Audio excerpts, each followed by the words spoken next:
A ver.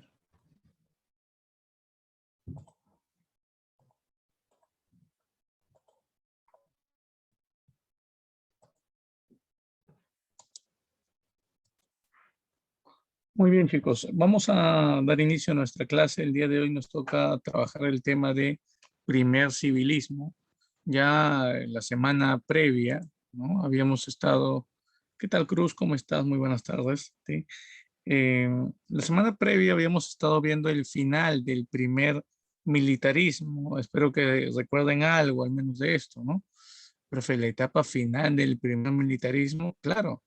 Eh, Recuerden que habíamos hablado, por ejemplo, de cómo el último presidente militar, José Balta, había, eh, bueno, había culminado su gobierno, ¿no?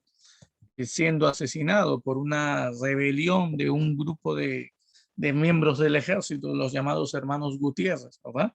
Hola, Nicolás, ¿cómo estás, Fafán? ¿Qué tal? Buenos días. Buenas tardes, ya, buenas tardes. Ya estamos más de las 12. Muy bien. Ujú. A ver, empecemos. Y bueno, el día de hoy vamos a ver qué es lo que pasa en nuestro país a partir de 1872. De 1872 a 1879, nuestro país vivió una etapa conocida como el primer civilismo. A este periodo, aparte de llamar de primer civilismo, también se le conoce como la República Práctica, ¿no? Ahora vamos a explicar el por qué el nombre de República Práctica, ¿no? Lo que pasa es que los miembros del Partido Civil, el primer partido político que había sido fundado en nuestro país, tenían, ¿no? Entre los objetivos de cómo dirigir el gobierno, ellos iban señalando, ¿no? Ciertos objetivos que iban, por ejemplo, iban indicando de que nosotros deberíamos ser prácticos, es decir, para poder desarrollar la economía del país, esta debería desarrollarse de manera práctica. Ujú. Deberíamos de aprovechar lo que tenemos, ¿no? Al máximo, eso es lo que ellos señalaban. Bueno, por otro lado, debemos también tomar en cuenta cuáles son los gobiernos que involucran la etapa del primer civilismo. Bueno, tenemos como primer presidente de este periodo, que es bastante corto en tiempo, si se dan cuenta, tenemos a Manuel Pardo y Lavalle. Este apellido Pardo, de repente te suena, ¿verdad? ¿Se acuerdan? Pardo, Pardo. Este personaje es hijo de un escritor muy conocido, ¿verdad? ¿Te acuerdas? De inicios de la etapa republicana hubo un escritor. ¿Cómo se llamó ese escritor? ¿Te acuerdas? A ver. Felipe Pardo y Aliaga. No sé si ustedes se acuerdan de su obra, Frutos de la Educación, o de repente Un viaje, ¿no? Este relato, ¿no? Que trataba de un personaje al que llamaban el niño Goyito, un cuarentón, que preparaba su viaje a Chile. Pues su hijo, Manuel Pardo de Lavalle, ahora ha llegado al gobierno. Pero Manuel Pardo de Lavalle no es un personaje nuevo en nuestra historia. Recuerden que antes de ser presidente del Perú, este personaje se había convertido en un próspero comerciante, era hacendado, pero había invertido parte de sus ingresos en la hacienda, de la hacienda en el negocio del guano. Había formado parte de los ex consignatarios del guano. ¿Te acuerdas? Aquellas personas que terminaban, ¿no? Eh, Comercializando el guano a partir del segundo gobierno de Castilla. Recuerden que este grupo de personajes, los ex consignatarios, llamados también los hijos del país, encabezados por Manuel Pardo, rechazaron abiertamente el tratado o el contrato Dreyfus. ¿Se acuerdan? ¿Por qué el rechazo de este grupo al contrato Dreyfus? A ver, piensa. Recuerden que Balta había establecido la firma del contrato Dreyfus. Y la pregunta es, ¿por qué este grupo se opone a ese contrato? A ver. A ver, responde, vamos.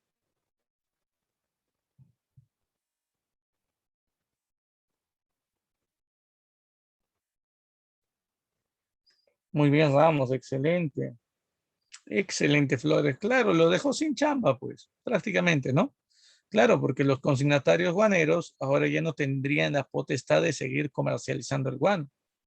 Claro, ya no podrían ellos comercializar el guano, ¿verdad?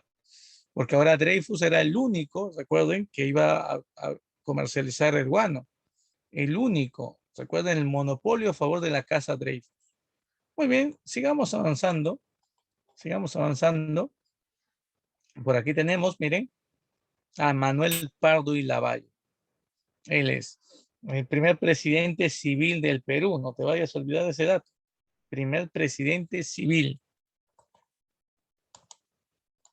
Aparte de esto, chicos, también debemos recordar un poco acerca de Pardo, ¿no? Pardo no solamente era el primer presidente civil, Pardo había sido el fundador de este partido político. Pardo había fundado el Partido Civil, no te vayas a olvidar. Uh-huh. Y bueno, recuerden que él llega, llega a obtener la victoria en las elecciones de 1872. En 1872, Pardo obtiene la victoria. Uh-huh.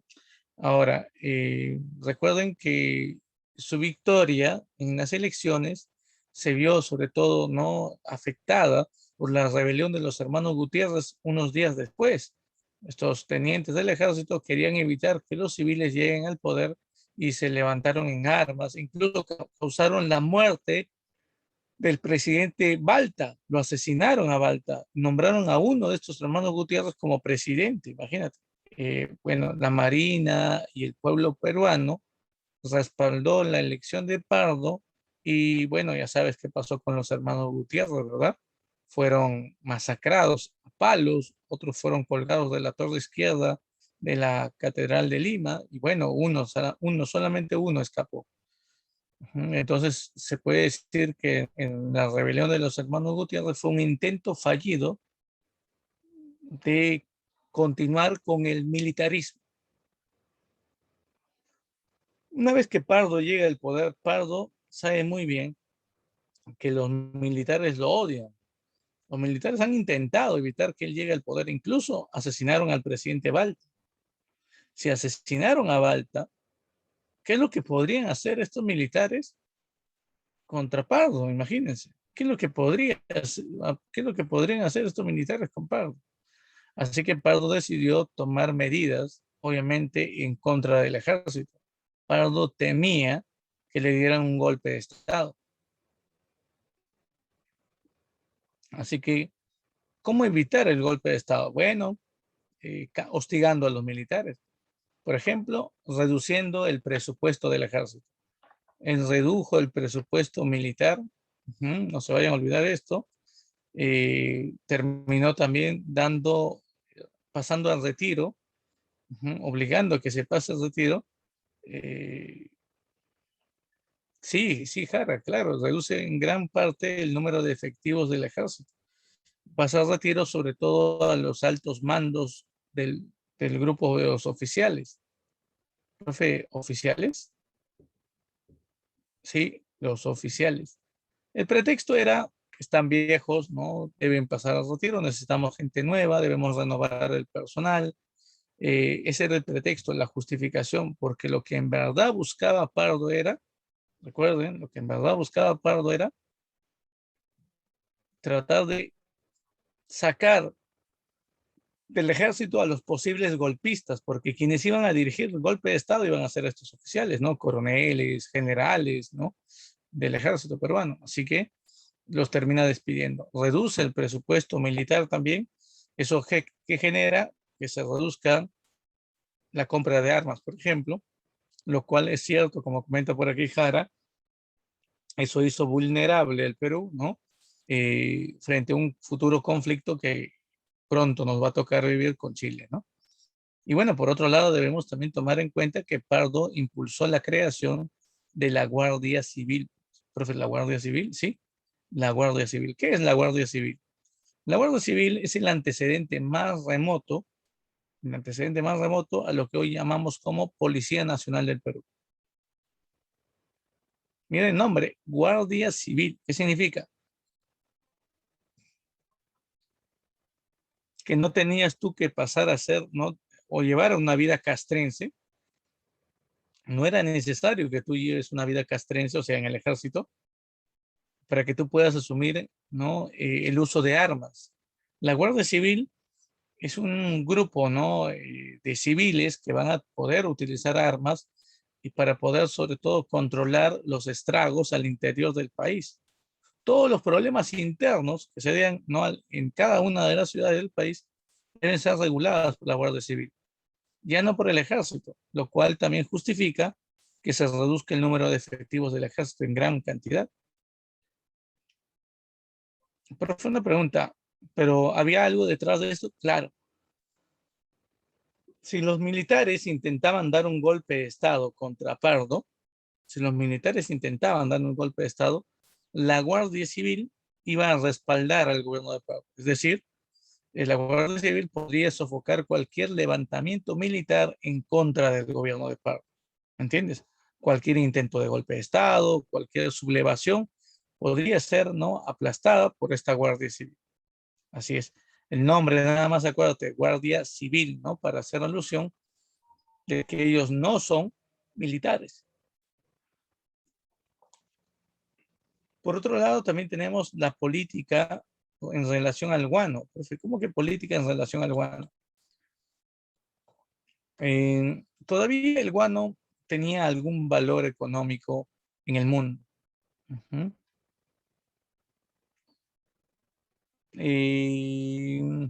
Sí, Josué, claro, no podemos comparar, ¿no? Como la política que actualmente se está impulsando con los ronderos, ¿no? Y no ir un poquito más de lejos, ¿no? Es esa política que hubo con respecto al serenazgo hace algún tiempo atrás. Si tú observas, por ejemplo, actualmente, ¿no? El serenazgo utiliza, ¿no? Unos carros y una vestimenta muy parecida, ¿no? Al de la policía, muy parecida, ¿no? Hubo protestas, ¿no? De la policía hace 2, 3 años atrás, cuando se terminó aprobando esta ley. Ellos decían, no, o sea, no, no es justo, ¿no? Que ellos utilicen los mismos implementos, que incluso utilicen, ¿no?, la misma vestimenta que nosotros tenemos mayor preparación que ellos. Y bueno, ¿no? Pero es así, ¿no? La idea es para mantener el control social, que eso debe ser la prioridad. Y eso también era parte de lo que buscaba Pardo, ¿no? Pero no hay que olvidar, chicos, no hay que olvidar que Pardo terminó armando este grupo para defender sus intereses. Y claro, recuerden que el precio del guano en este contexto ya no era el mismo de antes. ¿Por qué, profe? ¿Por qué había disminuido el precio del guano en este contexto? Por ahí me responde Jara, por el salitre. Claro, un nuevo fertilizante había sido descubierto años atrás y en el mundo terminaba teniendo mayor aceptación que el propio guano. Estamos hablando del salitre.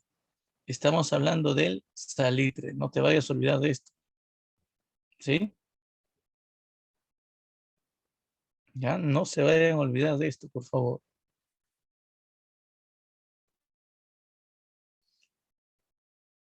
Profe, una pregunta. Cuando nosotros hablamos, por ejemplo, ¿no? Eh,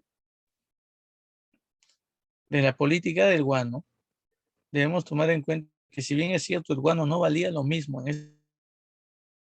El presidente Pardo era aquel que decía, ¿no?, que debemos aprovechar al máximo, ¿no?, el guano. Si el guano todavía tiene algún valor económico alto, pues hay que venderlo, hay que venderlo.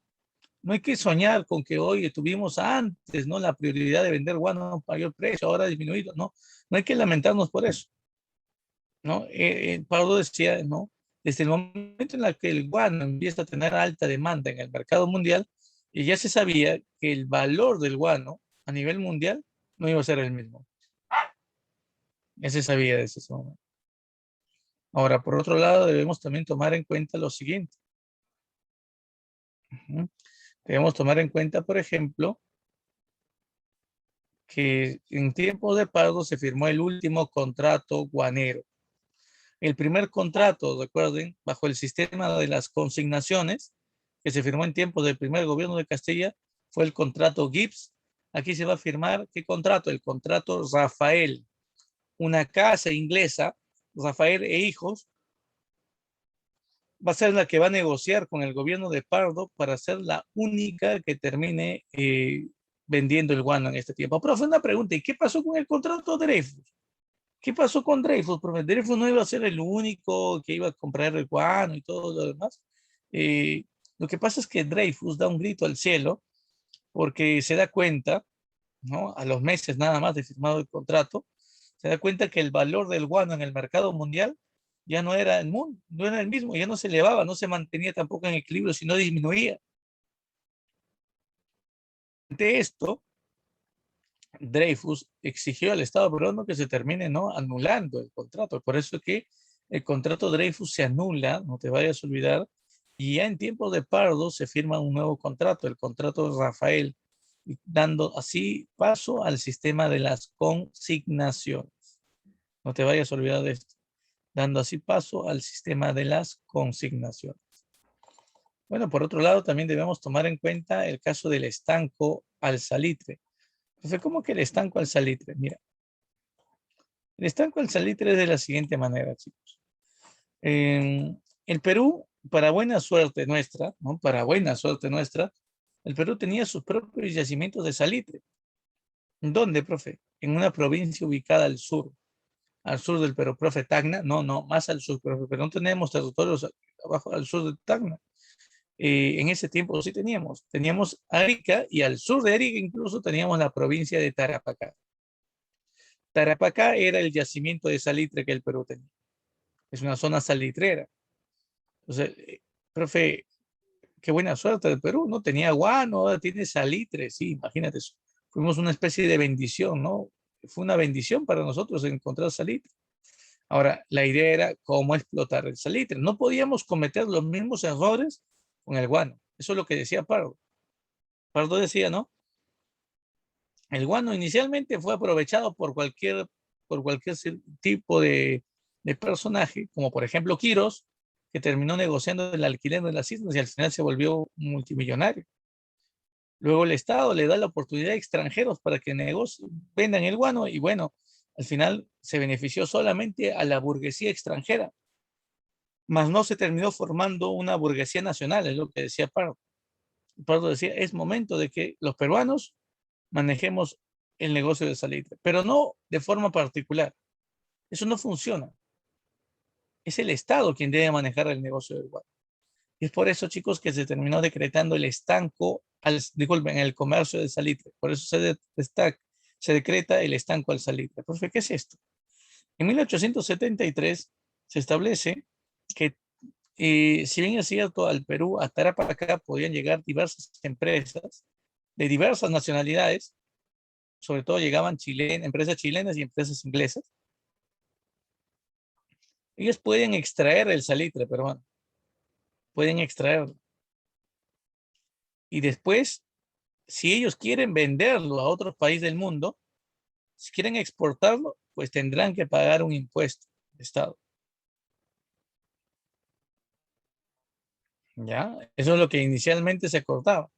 La ley de estanco termina bloqueando todo esto. La ley de estanco dice, las empresas inglesas, chilenas pueden extraer salitre de Tarapacá, pero al único que le van a poder vender el salitre es al Estado peruano. El Estado peruano le va a comprar el salitre a las empresas extranjeras que extraigan salitre. Obviamente el Estado, al ser el único comprador del salitre, tendrá la disposición de abaratar el costo del salitre, abaratar el quintal de salitre. O sea, el Estado le va a comprar salitre a estas empresas, pero a un menor precio. Aquí viene lo interesante. Aquí viene lo interesante. Una vez que el Estado, una vez que el Estado compre el salitre, el Estado es el único que va a poder exportar al mercado extranjero. ¿Entiendes? Es el único que va a poder venderlo a Europa, a Estados Unidos, a Australia, por ejemplo. O sea, profe, que el Estado decreta el estanco para que al final se convierta en el único vendedor de salitre, o sea, para que tenga el monopolio de salitre. Sí. En pocas palabras, el estanco permitió que el Estado peruano monopolice el comercio del salitre. Pero bueno, no se vayan a olvidar de que no solamente fue la ley del estanco.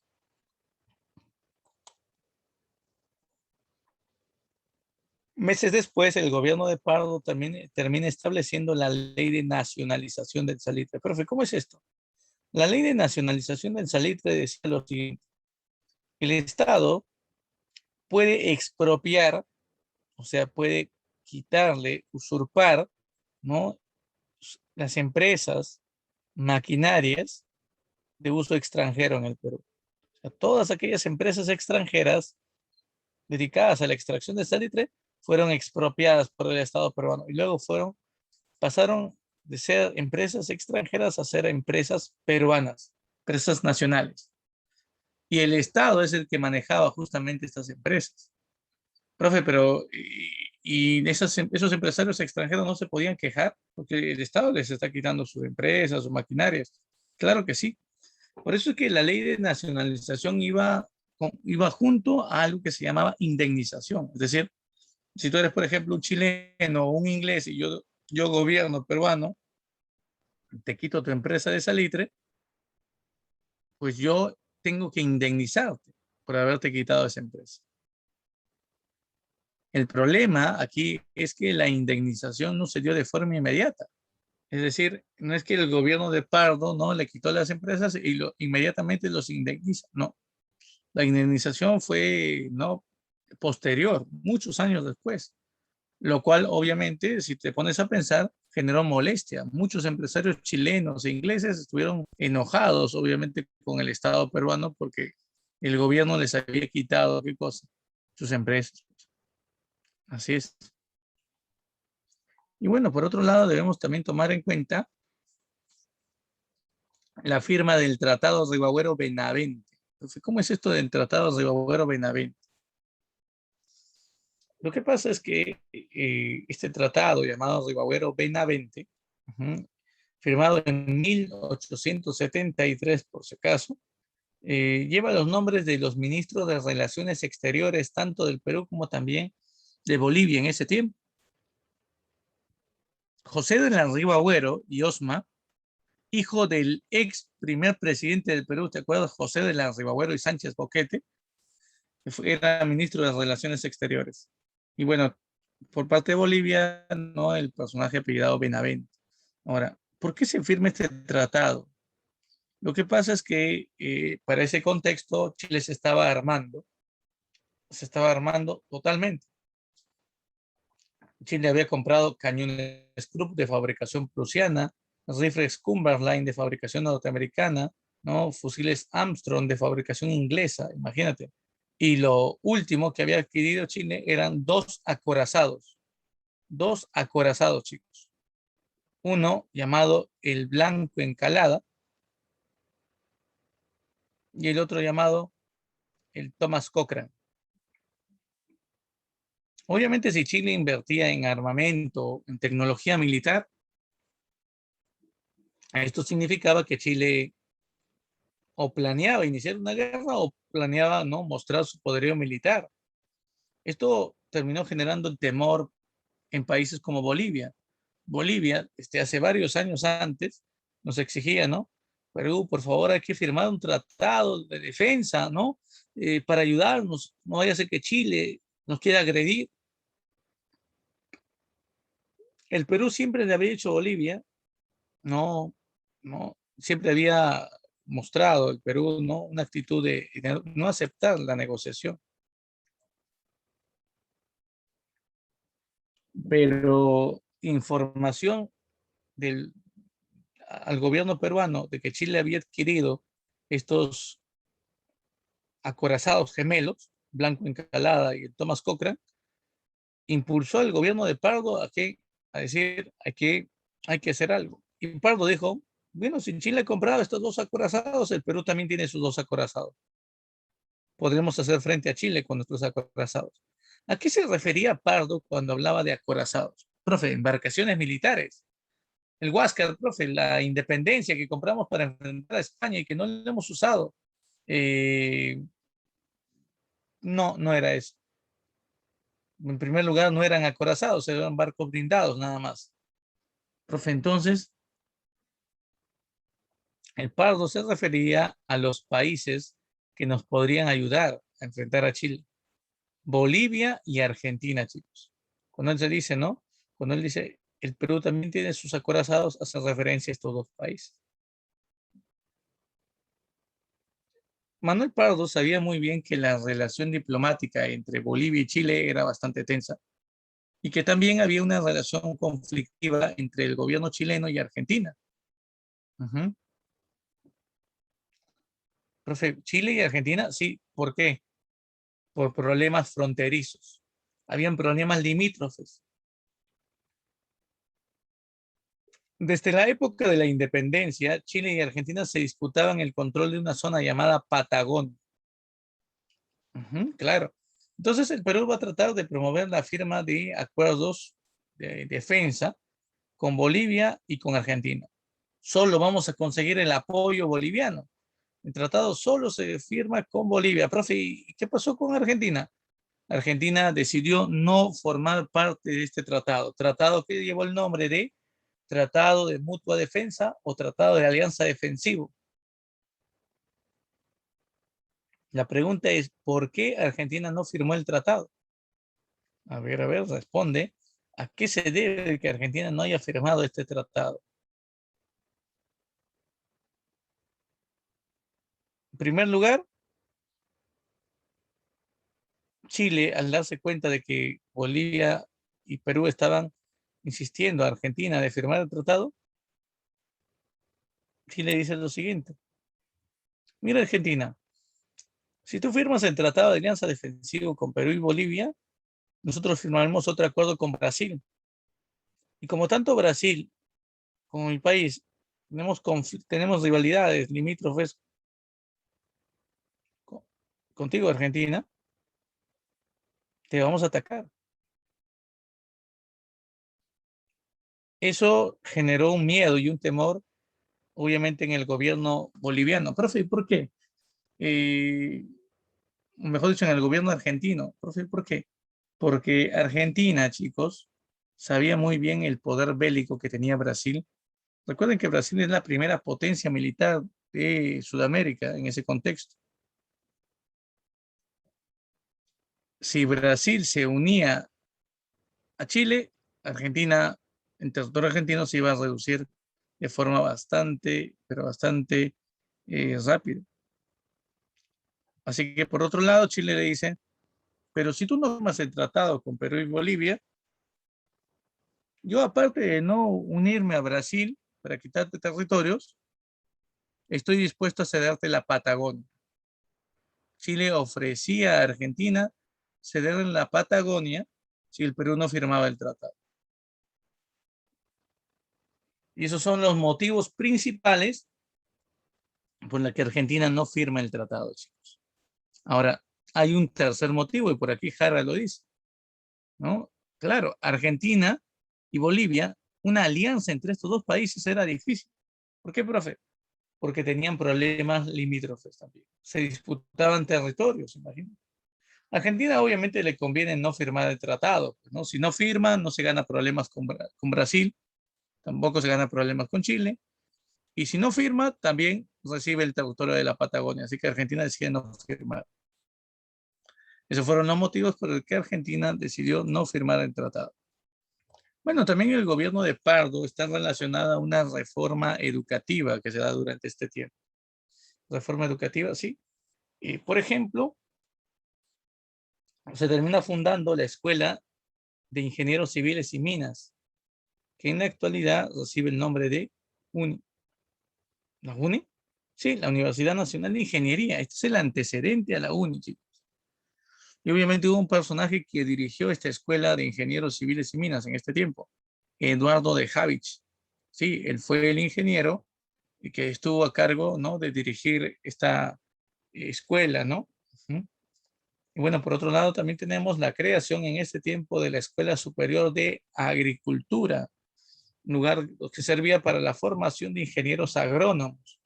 Agrónomos, profe, Escuela Nacional de Agricultura, agrónomos, eso me suena al nombre de una universidad, claro. ¿De qué universidad estamos hablando, chicos? Agraria. Muy bien, la Universidad Nacional Agraria La Molina. Muy bien, excelente, Ramos, claro. Y también por ese tiempo se impulsó la creación de varias escuelas, como por ejemplo la Escuela Normal de Mujeres de San Pedro. Profe, espera un ratito, no entiendo lo que es una escuela normal, no entiendo.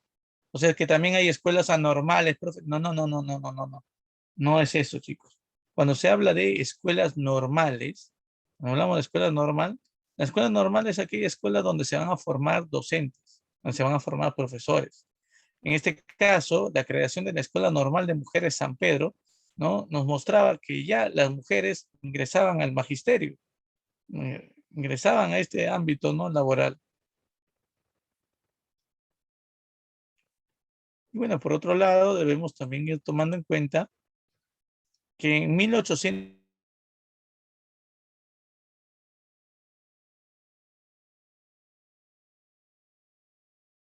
Trinidad María Enríquez Ladrón de Guevara, de repente han escuchado a esta mujer, actualmente, actualmente ella, la imagen de ella al menos, aparece en los carnet universitarios. ¿Sí? En los carnet universitarios, ¿no? En el último carnet universitario emitido, ¿no? Aparece, ¿no? Trinidad María Enríquez Ladrón de Guevara. Fue la primera mujer en llegar a una universidad. Así es. ¿Dónde, profe? En la Universidad San Antonio de Abad del Cusco. Ahí está. Entonces es importante tomar en cuenta esto. Profe, ¿qué estudió? Derecho. Fue abogada. Se graduó como abogada. Un escándalo, obviamente, ¿no? Para una sociedad machista de la época, donde no se aceptaba que la mujer pudiese, por ejemplo, eh, tener la igualdad, ¿no? En derechos, por ejemplo, como el estudio. Imagínate. Y bueno, por otro lado, debemos también tomar en cuenta lo siguiente. Miren esto. ¿Alguno de ustedes ha visto en algún momento esta imagen? A ver, ¿la conoce? ¿Alguno de ustedes reconoce esta imagen? A ver. Sí, no, comente.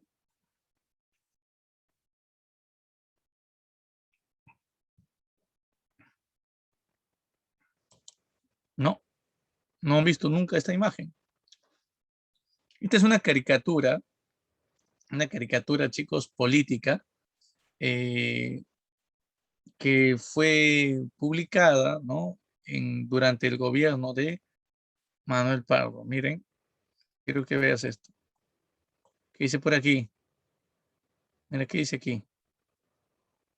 Prados. ¿Qué? Prados, Prado, ¿no? Prados es de Prado. Y miren por aquí qué dice.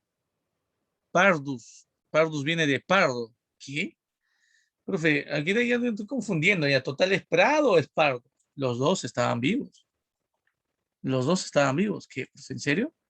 Claro, veamos, pues veamos. A ver, La Mascarada es el nombre de esta caricatura, publicada el 15 de agosto de 1874, durante el gobierno del presidente Manuel Pardo y Lavalle.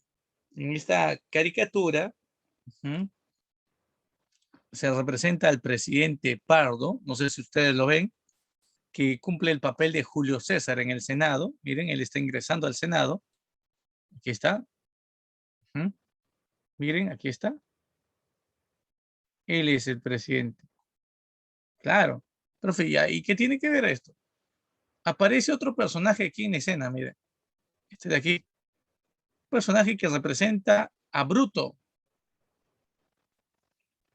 quien se acerca para darle una estocada final. Profe, claro, Bruto asesinó a Julio César en el Senado, sí. Se está representando esto, pero con personajes peruanos, imagínate. ¿No? Esto es una muestra, por ejemplo, una muestra de eh, una crítica al gobierno de Pardo, y está mostrando cómo el pueblo o un sector del pueblo está intentando acabar con él. La caricatura fue premonitoria, chicos, pero no entiendo. Una semana después, Pardo fue víctima de un atentado contra su vida, del primer atentado contra su vida, tuvo varios. Y 4 años después de esto, cuando Pardo era presidente, pero del Senado, del Congreso, terminó siendo asesinado. Y justamente, ¿dónde? En la puerta del Senado. Cuando ingresaba al Senado, terminaba acabando con él.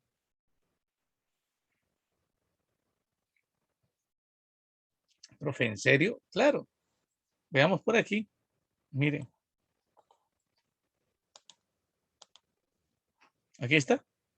Esta es la imagen en la que Pardo, ¿no? Miren, termina siendo abatido. Miren, abatido por quién, profe? Por un militar. Él ingresaba al Senado cuando el sargento Melchor Montoya terminó disparando contra él. No se vayan a olvidar de esto, por favor. Estamos en el segundo gobierno de Mariano Ignacio Prado. Segundo gobierno de Mariano Ignacio Prado.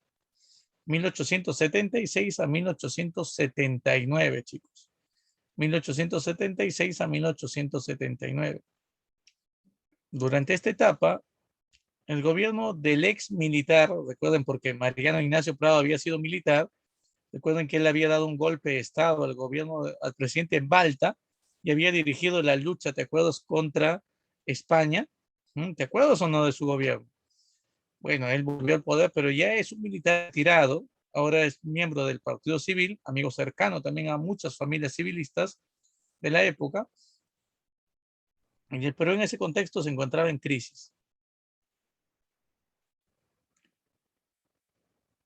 Esta crisis se había generado porque, primero, porque habíamos confiado mucho en el guano y el valor del guano en el mercado mundial había disminuido y había sido desplazado por el salir, lo cual había generado que la deuda externa se eleve. Entonces, ¿por qué dice que la deuda externa se va a elevar? Chicos, recuerden, ¿qué establecía el contrato Dreyfus? La casa Dreyfus pagaría toda nuestra deuda externa a cambio de que le entreguemos el monopolio del guano. ¿Se acuerdan eso?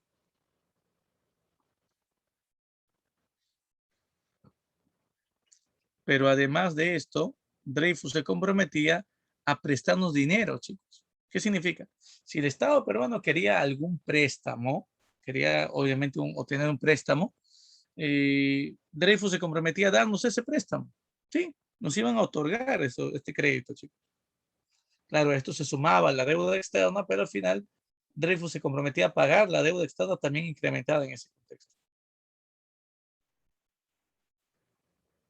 Y bueno, por otro lado, debemos también tomar en cuenta que en 1878, ahí está, se produce un asesinato,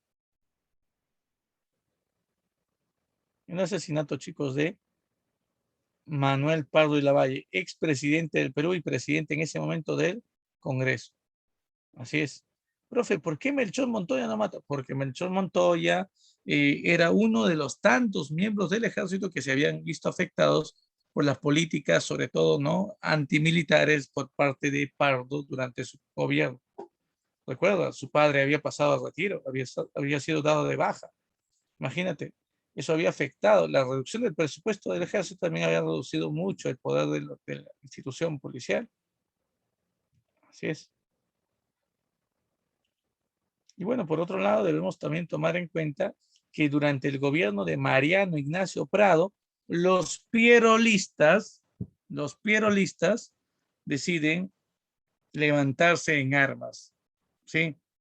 Sublevarse contra el gobierno de Mariano Ignacio Prado y tratar de nombrar a Nicolás de Piérola como presidente del Perú. Hay una rebelión pierolista, incluso los pierolistas toman por asalto una embarcación peruana. ¿De qué embarcación está hablando? Una embarcación nuevecita, chicos, que habíamos comprado para enfrentar a España. Ni siquiera la habíamos estrenado. ¿Eh? Vamos, ¿de qué embarcación estamos hablando? A ver, a ver, a ver.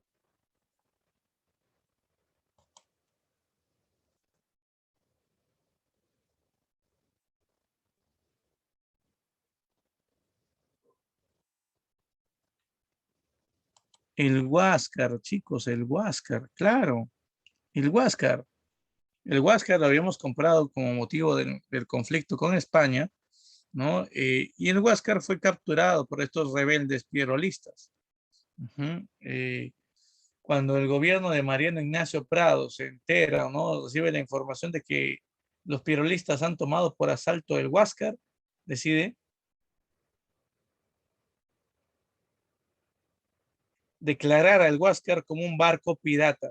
Barco pirata, sí, un barco extranjero. Y una vez declarado de esta manera el Huáscar como una embarcación pirata, pasará a ser enfrentado por la Armada Británica, la Armada Francesa, que, profe, sí, embarcaciones inglesas sobre todo, ¿no? Y en segundo lugar, francesas, van a enfrentar al Huáscar. Así es, el Huáscar va a librar un conflicto con embarcaciones inglesas y francesas, quienes querían capturar al Huáscar, apoyando así al gobierno del presidente Mariano Ignacio Prado. Y eso es lo que se dio. Después de un duro enfrentamiento, el Huáscar terminó siendo capturado. Así es.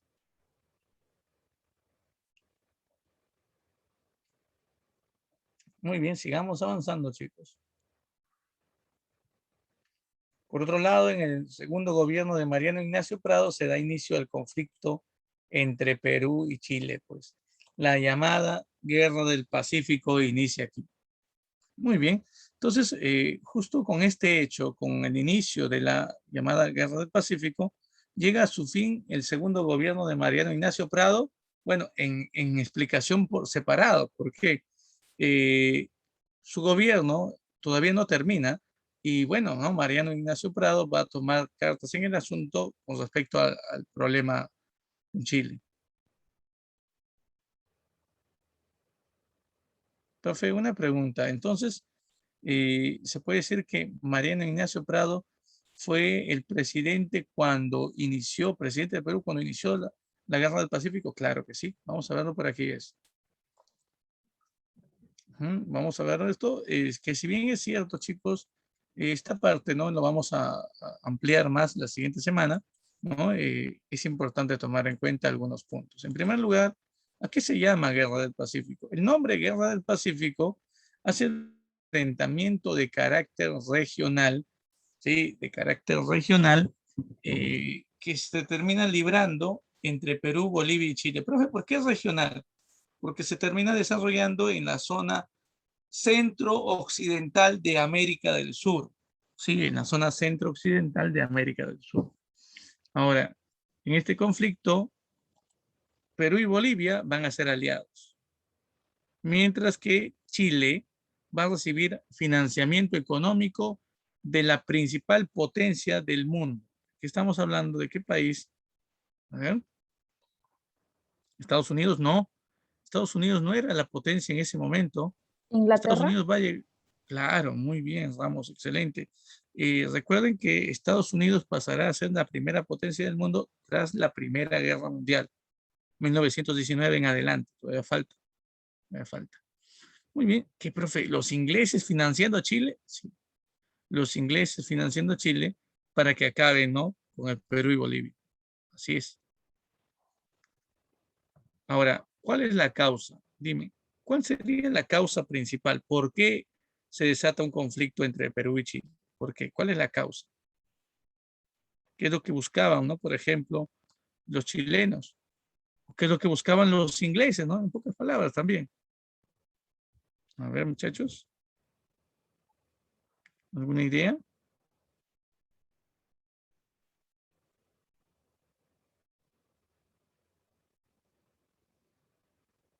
Ya, Josué, claro. Cuando hablamos de causas, recuerda, la ambición, como dice Josué muy bien, la ambición inglesa por apoderarse de los fertilizantes, ¿no? Por ejemplo, el guano, que era nuestro, y el salitre, que no solamente se encontraba en Perú, en Tarapacá, sino que el guano también se encontraba, ¿dónde? En Bolivia, chicos.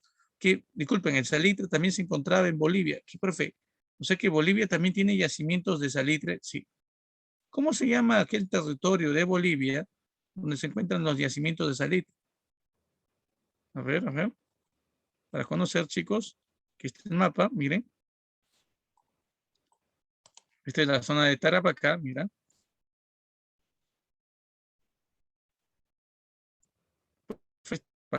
Sí. Y esto es las costas de Bolivia. Tenía costas, recuerda Bolivia. Esta costa se llama Antofagasta. Estos territorios costeros de Antofagasta eran zonas de yacimientos de salitre. No te vayas a olvidar. Ya, no se vayan a olvidar ese punto. Muy bien, sigamos avanzando. Segunda causa, ¿cuál es? La ambición chilena. La ambición chilena por expandirse. Esto era algo que el proyecto de Chile, o bueno, Chile tenía como proyecto desde varios meses atrás, ¿no? Varios años atrás incluso. Cuando se dio la guerra contra la Confederación Peruano-Boliviana, recuerden, los ingleses habían sido los principales compradores de productos de la Confederación, pero eso arruinó la economía, ¿no? Por ejemplo, chilena, la economía argentina. Ujú. Por eso iniciaron un conflicto contra la Confederación Peruano-Boliviana. Pero en ese contexto también apareció la figura de Diego Portales. No sé si te acuerdas que Diego Portales dijo, para que Chile sea una potencia líder en el Pacífico Sur,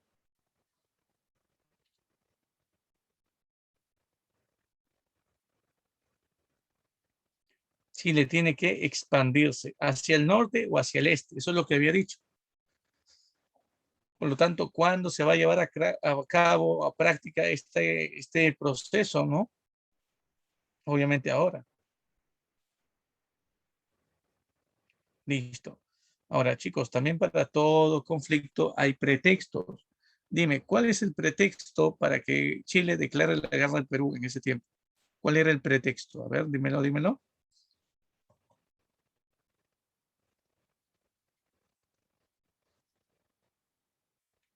Vamos, chicos.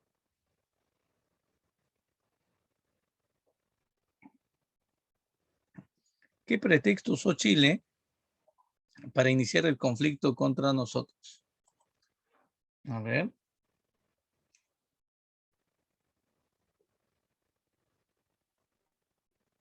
nada.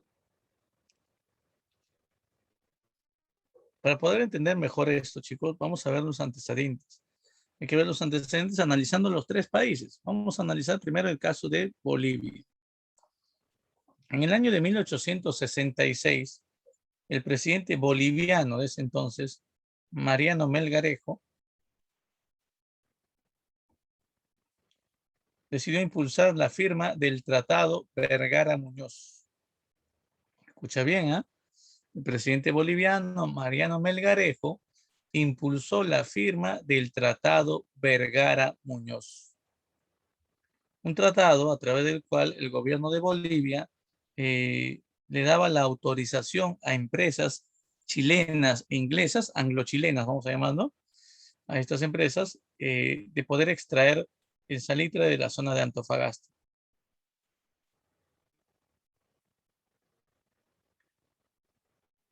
Por ejemplo, obviamente que para que Bolivia se pueda llevar, ¿no? Puede dedicarse a la extracción de salitre, eh, o pueda permitir que empresas extranjeras chilenas o inglesas extraigan salitre de Antofagasta, estas empresas deberían pagar un impuesto al Estado peruano, que era un equivalente, ¿no? De algo así como 50 centavos por cada quintal de salitre.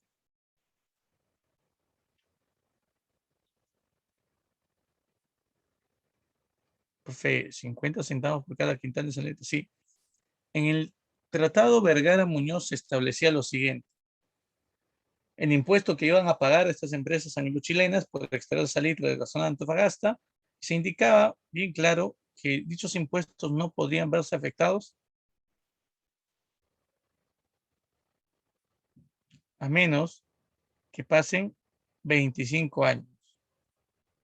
O sea, recién a partir de 1887, el gobierno boliviano podría incrementar los impuestos por la extracción de salitre.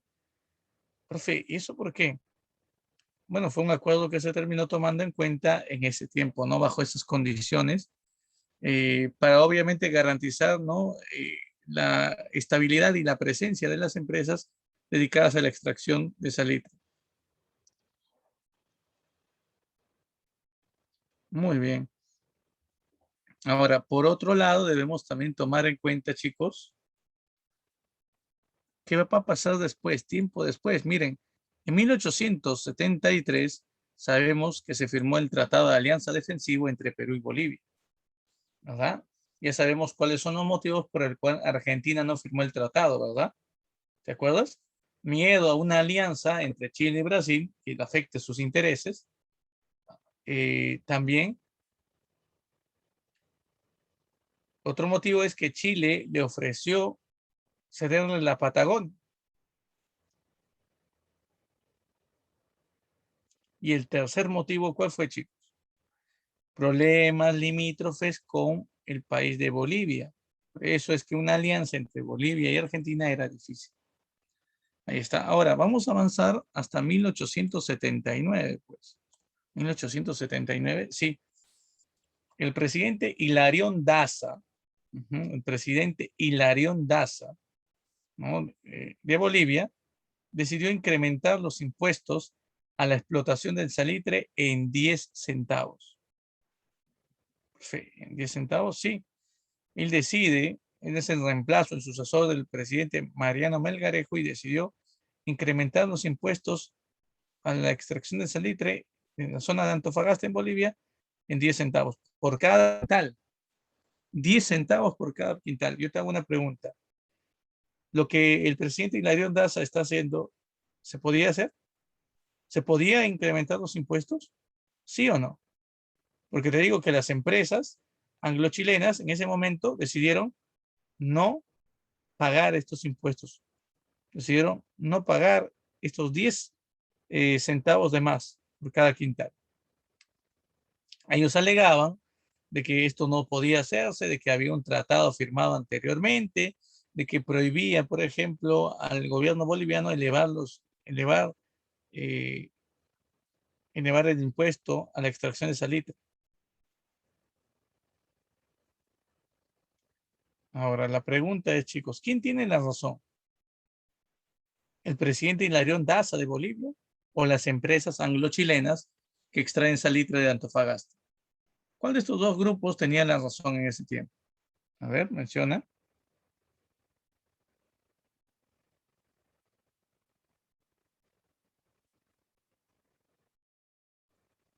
Vamos, chicos, vamos.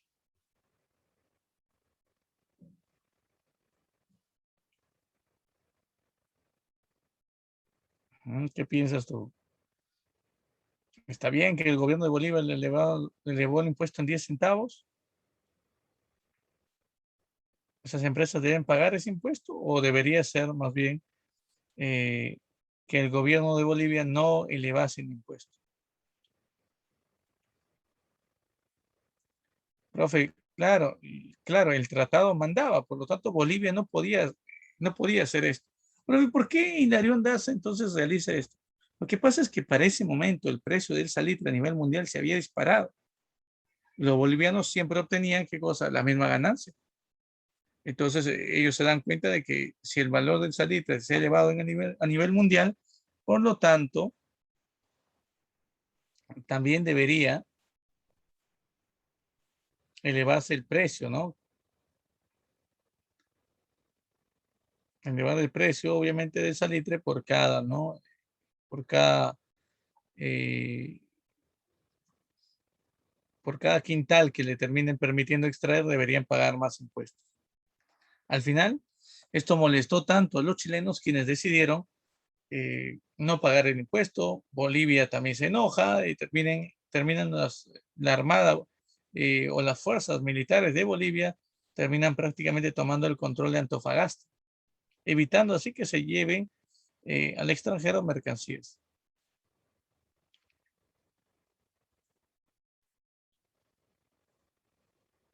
Esto enfurece a los chilenos, quienes piden apoyo al y el presidente Joaquín Prieto decide enviar embarcaciones militares frente a las costas de Bolivia. Estaba a punto, chicos, estaba a punto de estallar un conflicto entre ambos. Todavía no se había iniciado el conflicto, pero recuerda, ¿quién debería salir a la defensa de Bolivia si Bolivia no enfrentaba a algún otro país? ¿Quién debería salir a la defensa de Bolivia? El Perú, pues. El Tratado del 73, el Tratado de Alianza Defensivo, nos daba la potestad de poder eh, de, salir a la defensa de Bolivia en este caso. Por eso es que el presidente Mariano Ignacio Prado de Perú, aquí lo tenemos por aquí en la imagen para que veas, ¿no? Miren, estos son los presidentes de Perú, de Bolivia y de Chile a inicio del conflicto. El presidente Mariano Ignacio Prado de Perú decidió enviar la misión Lavalle a Chile. Misión Lavalle, sí. ¿En qué consiste esa misión? La misión plantea lo siguiente, ¿no? La misión tiene como objetivo evitar que entre Bolivia y Chile estalle un conflicto. Así que esa misión fue enviada hacia Chile. El gobierno chileno en ese tiempo estaba en manos de Aníbal Pinto.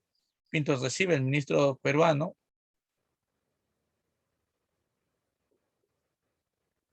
Y bueno, mientras ellos conversaban, Chile le decía al Perú, ¿no? Yo sé por qué han venido ustedes, peruanos, aquí.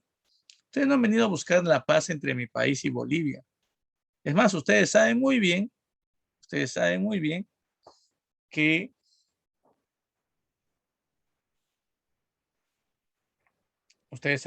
por ejemplo, que Bolivia acaba de declararnos abiertamente la guerra hace unos días. Ustedes no buscan la paz, ustedes son países aliados a Bolivia y nos sacan en cara el tratado del año 73. Y nos dicen, no, los peruanos han venido aquí para declararnos la guerra también, porque son aliados a Bolivia. Pero antes de eso, antes de que ustedes puedan hacer eso, nosotros declaramos la guerra abiertamente al Perú. Y es así como el 5 de abril de 1879, ¿no? Chile decidió declarar oficialmente la guerra al Perú. Y así daba inicio la llamada Guerra del Pacífico. Profe, pero no era justo, el problema no era contra nosotros.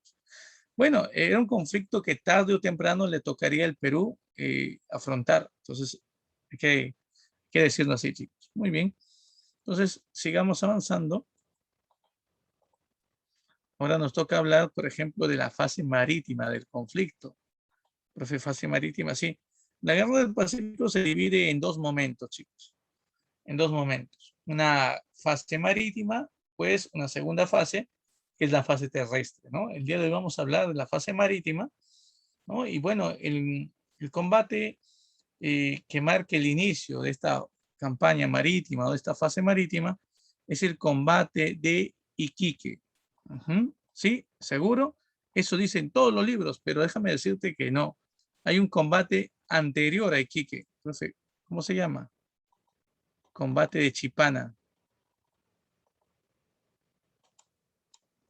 El combate de Chipana, ¿sí? El combate de Chipana, chicos. No te vayas a olvidar de esto. ¿Ya? Interesante tomar en cuenta esto. Perfecto. Combate de Chipana, ¿sí? Combate de Chipana. Ese combate se dio a una semana de que Chile nos había declarado la guerra. Iba a haber un conflicto, iba a haber un combate anterior a esto. ¿Eh? Llegó un momento en el que Chile quería llevar a cabo un conflicto sumamente destructivo contra el Perú. Chile envió 11 de sus embarcaciones al puerto de Callao, chicos, con la orden de acabar con las embarcaciones peruanas, acabar con toda la marina del Perú. Felizmente, miren lo que pasa, felizmente nuestras embarcaciones, ¿no? En la orden del gobierno había sido que nuestras embarcaciones terminen dirigiéndose hacia la zona de Tacna para abastecerse de carbón. Los chilenos navegaban en alta mar y en dirección al Callao y las embarcaciones chilenas se cruzan con las peruanas. Si se hubieran, de repente, si hubieran chocado, ¿no? O si los chilenos hubieran observado nuestros barcos peruanos, te aseguro que no hubiera habido más conflictos. Eso iba a ser el combate del Callao. No hubo combate de Callao, al final la Armada chilena llegó al puerto de Callao y no encontró nuestras embarcaciones. Días después, no, días después se produce el combate de Chipana. El combate de Chipana se da de la siguiente manera. Dos embarcaciones peruanas, la cañonera Pilcomayo del Perú, y la llamada corbeta Unión del Perú. En Pilcomayo y la corbeta Unión detectan la presencia de un barco chileno, era el Magallanes. Así que cuando observamos al Magallanes, un barco espía, en nuestro mar, decidimos darle caza. Así que nuestras dos embarcaciones decidieron enfrentarse a la nave chilena, ¿no? Por más que Perú, por ejemplo, no trataba de dividir sus fuerzas en dos frentes para poder generar mayor daño a los chilenos, el combate no tuvo un resultado favorable para ninguno de los dos países. Pero yo he leído que los chilenos dicen que ganaron el combate de Chipana. Sí, ellos aseguran, ellos afirman, chicos, que ellos han vencido en Chipana. Profe, pero ¿hundieron nuestros barcos? No, profe, entonces ellos tenían una misión. La embarcación Magallanes tenía una misión, llevar, llevar un mensaje hacia cierto punto, cuando fue interceptado por el Pilcomayo y la Unión. El Magallanes, en el combate, se daba cuenta de que la mayor fuerza bélica del Perú era la Unión. Así que decidió enfrentar a la Unión directamente, a punta de cañonazos. Al Pilcomayo no le hizo ni caso, pero como éramos dos embarcaciones y teníamos dos ángulos distintos de ataque, los chilenos deciden retirarse hacia el sur, abandonar, ¿no?, el mar peruano y tratar de aproximarse al mar chileno. Nosotros tratamos de dar caza al Magallanes, todo intento de cazar al Magallanes termina siendo un fracaso. No capturamos la nave, se nos escapa. Por eso Chile asegura, ¿no?, de que a pesar de que el Perú tenía el doble de fuerza militar que nosotros hemos logrado llegar sano y salvo a nuestro destino y llevar el mensaje que queríamos. Pero si tú revisas de repente, ¿no?, algunos textos de la Marina de Guerra del Perú dice, Chipana fue una victoria nuestra. Sí, si bien es cierto, no capturamos a la nave chilena, pero la hicimos huir. Ellos escaparon hacia el sur. Profe, y al final, ¿qué pasa? El resultado es inconcluso, chicos. Ambos países, ¿sí?, terminan afirmando de que ellos vencieron en el combate de Chipán. ¿Ya? Entonces, resultado inconcluso. Y bueno, eso fue en abril. Vamos a ver qué, eso fue el 12 de abril, chicos, del 79. Miren qué ocurrió el 21, ¿sí? El 21 de mayo de 1879. Se produce el combate de Iquique. Algunos le llaman también combate de Punta Gruesa, porque justamente se van a dar dos conflictos en paralelo aquí. Vamos a explicar esto, qué es lo que pasaba, ¿no?, en esta zona. Miren, en la zona de Iquique, el puerto peruano de Iquique, por varios días el puerto se encontraba bloqueado por hasta 8 embarcaciones chilenas. 8 embarcaciones chilenas tenían bloqueado nuestro puerto. La orden del presidente peruano Mariano Ignacio Prado en ese momento era desbloquear Iquique.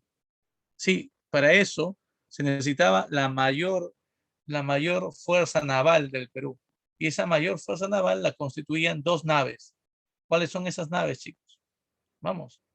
Profe, supongo que hemos adquirido por ahí nuevas naves, ¿no? El Perú no estaba preparado para un conflicto y teníamos todavía naves antiguas, ¿no? Naves que habíamos comprado para enfrentar a España y que no le habíamos dado muchos usos bélicos, ¿no? Y ahora nos tocaba utilizarlas. Estamos hablando de qué embarcaciones. Chicos, ¿cuáles son esas embarcaciones? La Independencia y el Monitor Huáscar. Entonces, nuestras naves van a marchar desde el Callao a Iquique en dirección hacia el sur, en esta dirección. Para buena suerte nuestra, la orden del presidente era, no, acomodar lugar, la misión era desbloquear Iquique. Para esto, para esto, se podía, por ejemplo, ¿no? Se podía lograr solo si las naves no eran detectadas por, nuestras naves peruanas no eran detectadas por otras fuerzas chilenas. Por eso es que nuestras naves fueron desplazándose en alta mar, alejado de las costas. En ese contexto, un día antes, de las 8 naves chilenas que bloqueaban Iquique, 5 de ellas se habían dirigido hasta Arica para abastecerse de carbón. A Arica, chicos, 5 de ellas.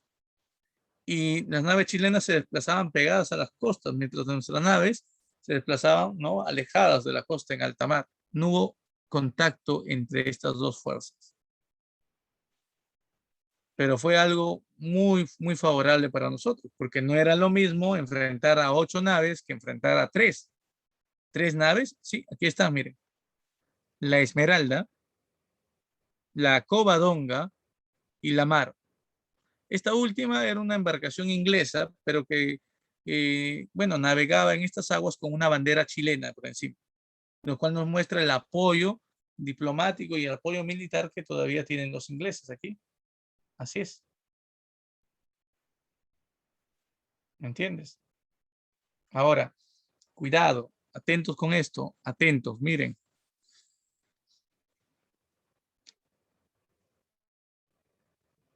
La Covadonga decide alejarse un poco de las costas, separarse de la Esmeralda y decide moverse hacia el norte para poder hacer guardia, no inspeccionar, de que naves enemigas no se acercasen.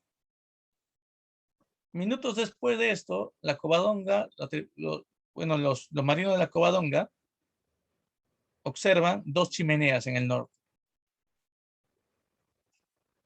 Esperan unos minutos para poder no verificar que se traten de naves aliadas, porque eso es lo que inicialmente ellos creyeron. Ellos pensaron que las 5 naves que habían marchado un día antes, 2 de ellas estaban volviendo.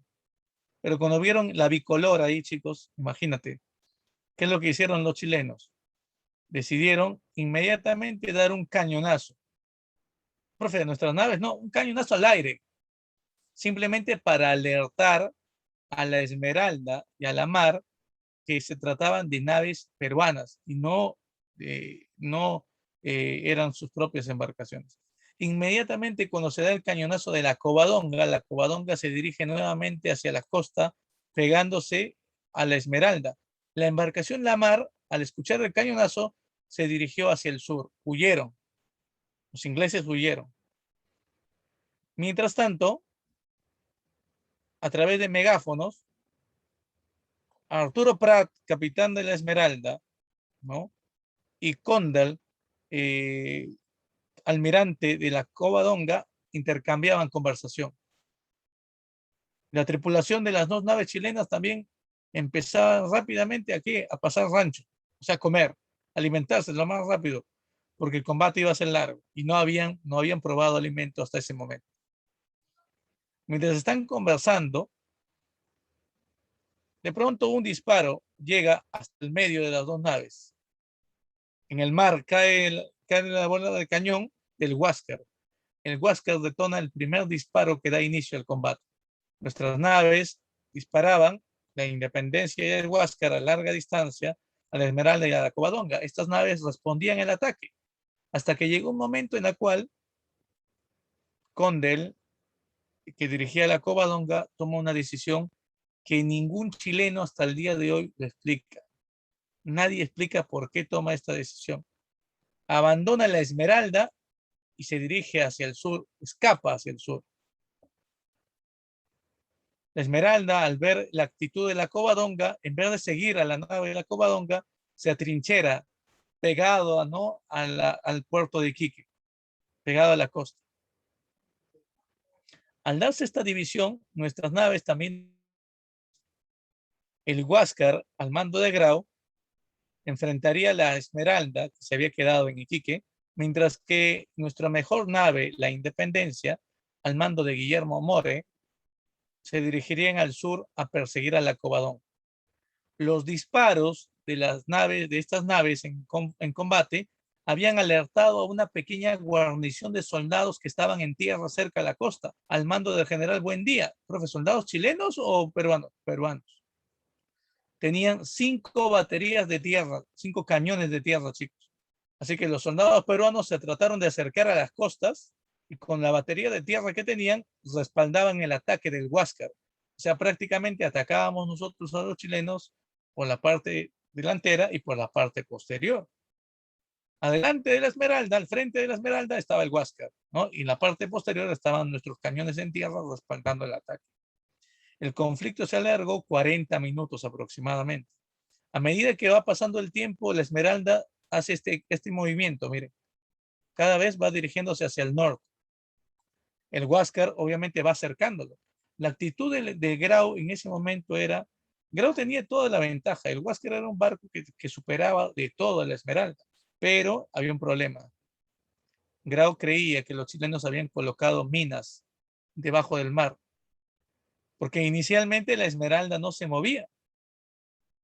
Entonces, si el Huáscar trataba de aplicar el espolón, ¿qué es el espolón?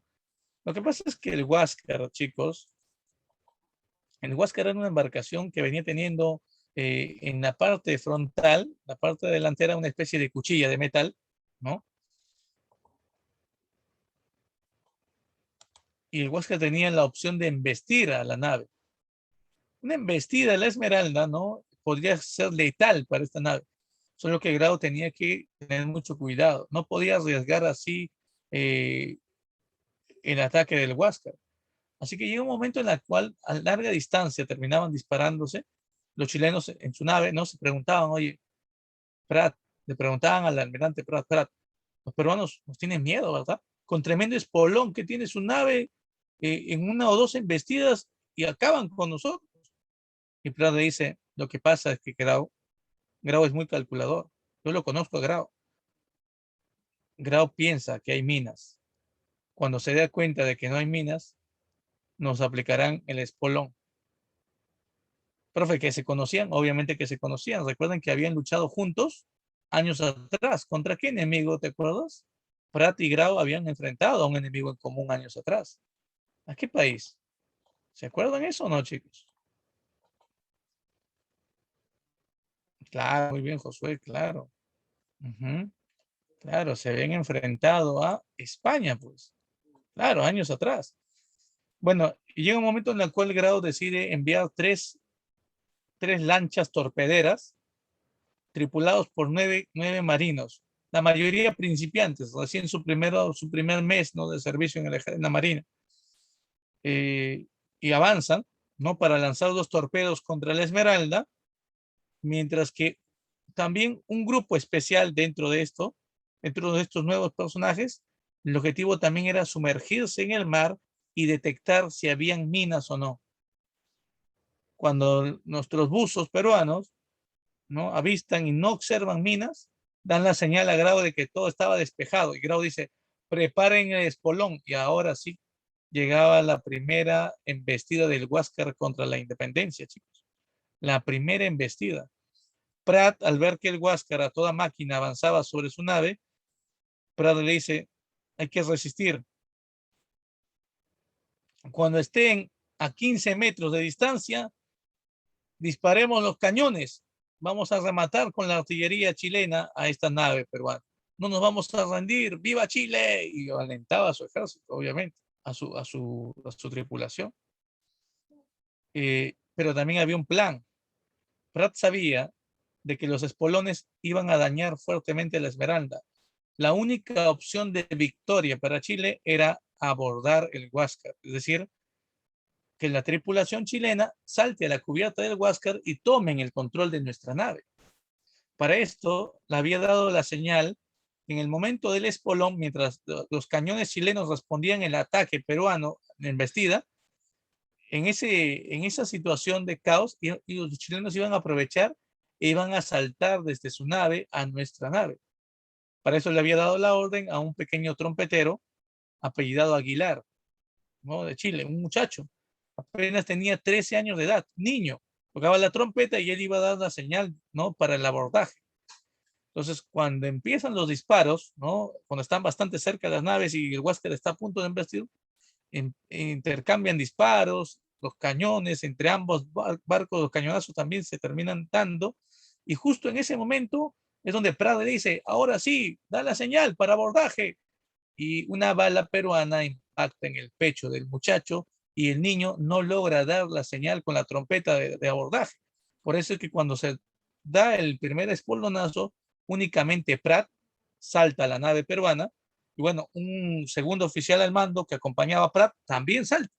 Hay un tercer hombre chileno que ve la actitud del capitán y de su acompañante y también se lanza, pero él no cae en la cubierta del Huáscar porque el Huáscar retrocedía en ese momento y él cae al mar. Solamente hay dos chilenos en la cubierta del Huáscar, Prat, ¿no? Y el segundo al mando de la tripulación de la Esmeralda. Ellos tratan de llegar a la torre de mando y acabar con los peruanos, pero son dos chilenos contra toda una tripulación del Huáscar. La tripulación del Huáscar detecta la presencia de los chilenos e inmediatamente rematan al acompañante de Prat en la cabeza. Eh, Prat ve cómo su compañero está a punto, ¿no? Bueno, está sucumbiendo y su compañero le dice, capitán, por Chile, hasta la muerte. Se despide de Prat y Prat sale, saca su espada, toma su revólver en su otra mano, dispara contra los peruanos, ni siquiera los podía observar, los peruanos estaban totalmente cubiertos y las balas peruanas atraviesan el pecho y el cráneo de Prat. Ya, así Prat muere en la cubierta del Huáscar. Cuando estaban a punto de llevar su cuerpo, aventar su cuerpo al mar con la de su compañero, Grau le dice, el cadáver de Prat, el capitán de la Esmeralda, tráiganlo aquí a mi recámara. Yo lo conozco. Él no merece este final. Grau mostraba así, ¿no? Su complacencia con el enemigo, ¿no? Y Grau esperaba que los chilenos se terminen, no creo, Jara. Grau esperaba, ¿no? Que los chilenos se rindiesen. La actitud de los chilenos cuando ven que el cuerpo, el cadáver de su capitán está siendo arrastrado por la cubierta del Huáscar por los peruanos, inmediatamente deciden nombrar a otro al mando y este da la orden de que cuando el Huáscar envista por segunda vez a la Esmeralda, 20 chilenos iban a saltar a abordar. 20 chilenos iban a abordar el Huáscar. Iban a cumplir el objetivo que Prat había iniciado. Mientras tanto, mientras esto ocurría, ¿no? Se da el segundo espolonazo por parte del Huáscar contra la Esmeralda. Los 20 marineros chilenos saltan a abordaje del Huáscar. Los marinos peruanos luchan para evitar que estos intrusos no logren su cometido. Logramos vencer a los 20 marinos de la Esmeralda. Los 20 chilenos fueron derrotados, no lograron su cometido.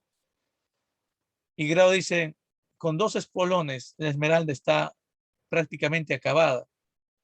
Solo en unos minutos esperemos que los chilenos saquen su bandera blanca y se rindan pacíficamente. ¿Sabe lo que hicieron los chilenos en ese momento? Los trompeteros tocaban himno de guerra. ¿Qué significa? Que iban a estar luchando hasta de pie. Era algo sorprendente la actitud de los chilenos. En vez de colocar una bandera blanca, colocaron dos banderas para reforzar la actitud de que ellos iban a seguir de pie en lucha. Grau se sorprendió, dijo, así que Chile no se rinde. Pues bueno, ellos lo buscaron. Acabemos con esto. Las baterías en tierra que estaban, de General Buendía, disparaban, ¿no? Fuertemente también contra la Esmeralda y Grau ordena aplicar el tercer espolonazo. Bueno, creo que ya puedes entender, ¿no? Las imágenes. Aquí vemos a Prat, ¿no?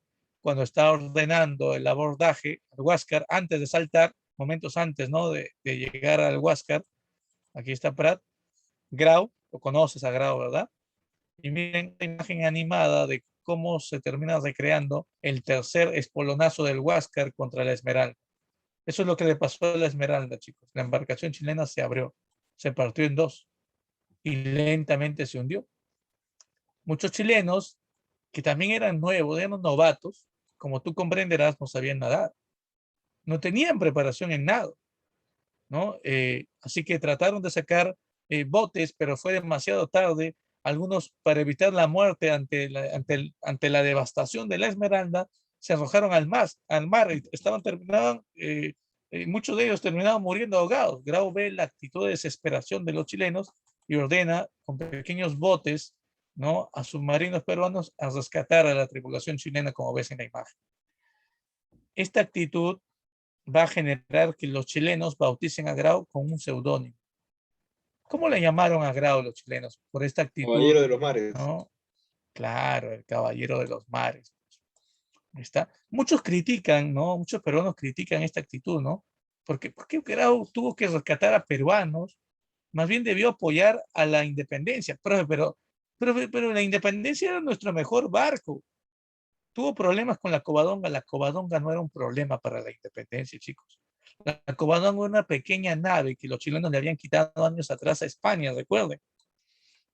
Una embarcación muy antigua, una embarcación que no tenía, bueno, la única ventaja que tenía la Covadonga frente a la independencia era su minúsculo tamaño, su insignificante tamaño. Ellos aprovecharon, Condell, que era el capitán de la, eh, de la Covadonga, aprovechó su pequeño tamaño para navegar pegado a los riscos, pegado al mar, pegado a la playa, chicos. Así ellos podían tratar de aprovechar su pequeño tamaño para tratar de escabullirse en zonas rocosas. Obviamente los peruanos no podíamos hacer esto porque el tamaño de la independencia era inmenso, nuestro barco. Así que alejados del mar, perseguimos a la Covadonga, ¿no?, por varios minutos. En dos oportunidades alcanzamos a la Covadonga casi en mar abierto. Intentamos, ¿no?,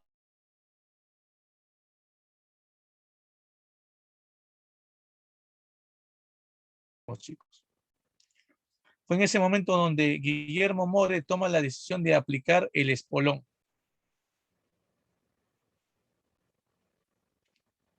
Al igual que el Huáscar, la Independencia tenía el espolón, chicos. Se intenta el espolón, la nave peruana está a punto de embestir a la Covadonga y los chilenos hacen un pequeño giro y nuestra nave pasa rozando la Covadonga.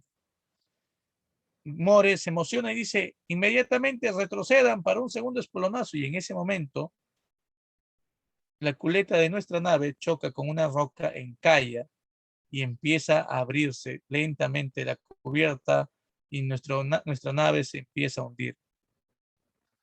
Si nos movíamos, el agua ingresaba con mayor fuerza a nuestra embarcación. ¿Qué, profe? No me digas que qué mala suerte.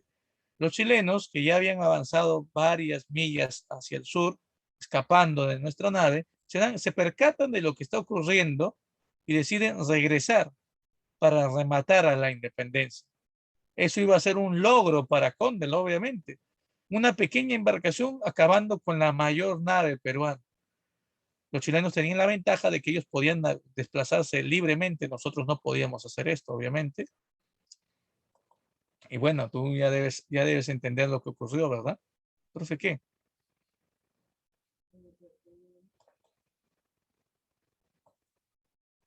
Chicos,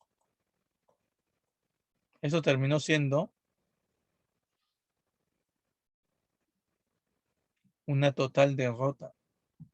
Pero no es a pensar que los peruanos nos rendimos, ¿no? También respondimos el tiroteo con fusiles, cañones, ¿no?